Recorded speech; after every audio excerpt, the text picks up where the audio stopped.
Hey, John Shields here with Chesapeake Bites. We need a little more ingredients for our salad.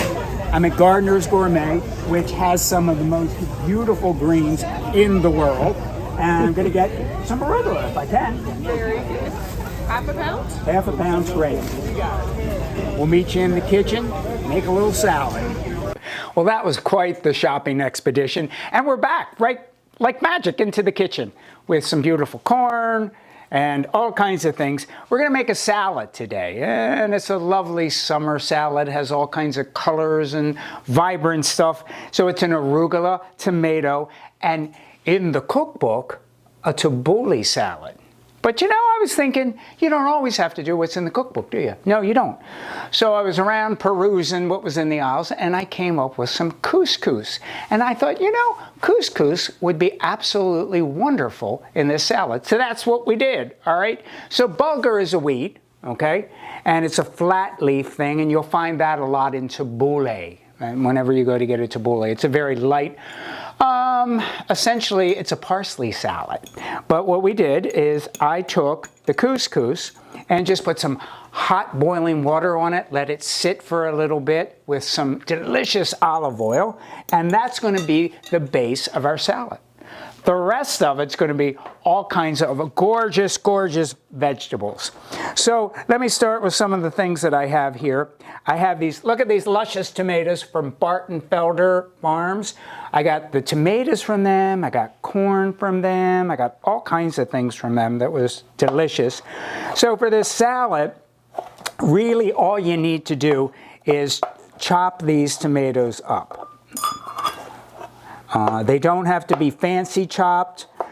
I don't like them minced, but I also don't like them too coarse.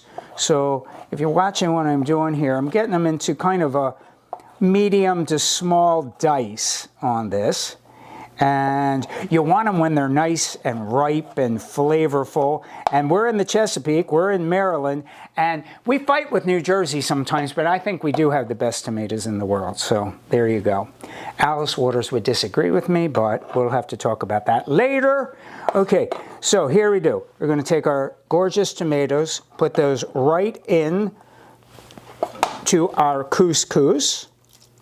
Easy peasy. And then, with the magic of paper towels, I'm going to just clean this up a little bit so we can continue our cooking thing.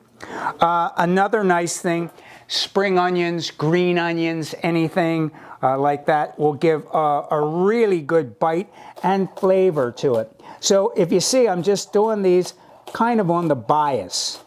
I'm not dicing them. I'm just doing them kind of like on a diagonal. Real quick like. You can use these. Actually in the garden outside of Gertrude's, we have some really, really, really nice chives that are coming up. And they would work just beautifully in this too. Whenever you're doing any kind of recipe, remember, you can kind of make it your own by doing whatever you have or whatever you have around you. Let your creativity flow. All right, there we go. Look at that. It's like Vegematic right there before your eyes. Dun, dun, dun, dun, dun. Okay, we got that there. All right, let's see what else we have. All right, I went over to Gardener's Gourmet. I love them. They have some of the most beautiful greens, as you saw. And I'm going to take, you know, about a big 1.5 cups, kind of 1.5 cups of arugula. I love arugula. It's got that peppery, like, little bit bitter. It wakes you up. Very, very gorgeous.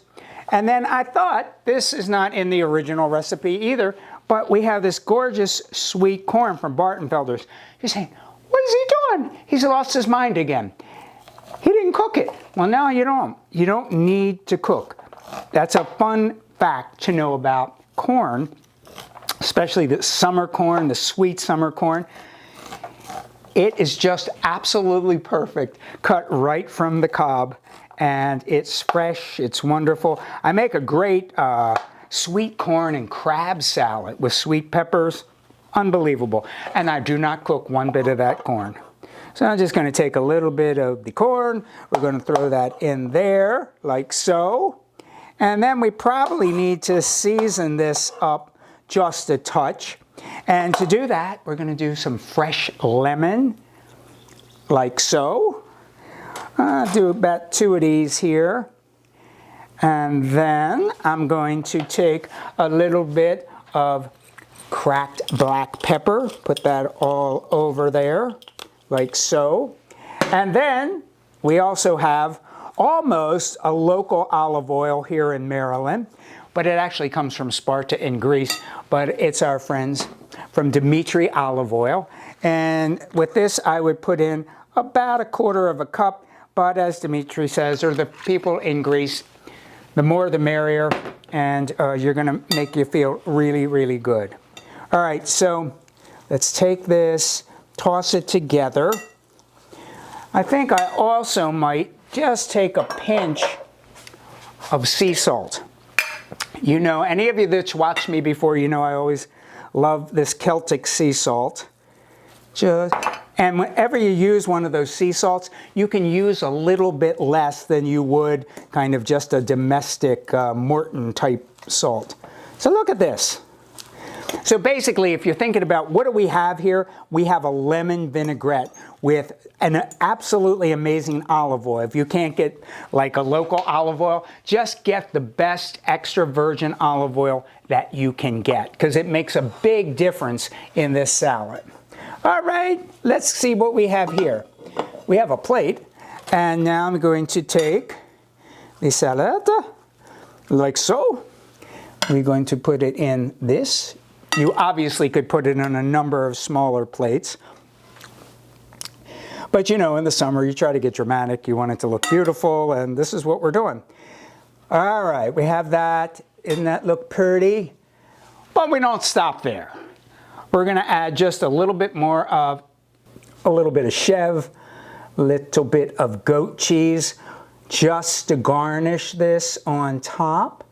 And if you want to go crazy, like you've lost your mind and you want to show off for everybody who's coming over, how about toasting some pine nuts and just finishing it off with that? So there you go. We've been to quite a number of farmers market stalls, which you also can find on marylandsbest.net. And I don't know what to tell you, but this is one dang beautiful salad. So enjoy. Thanks so much for watching. We hope that you got some ideas to recreate in your own kitchen and learned a little something along the way. For more information on our common table and our mission to eat well, protect our environment, and rebuild the local food economy one dish at a time, check out our website and join us on social media.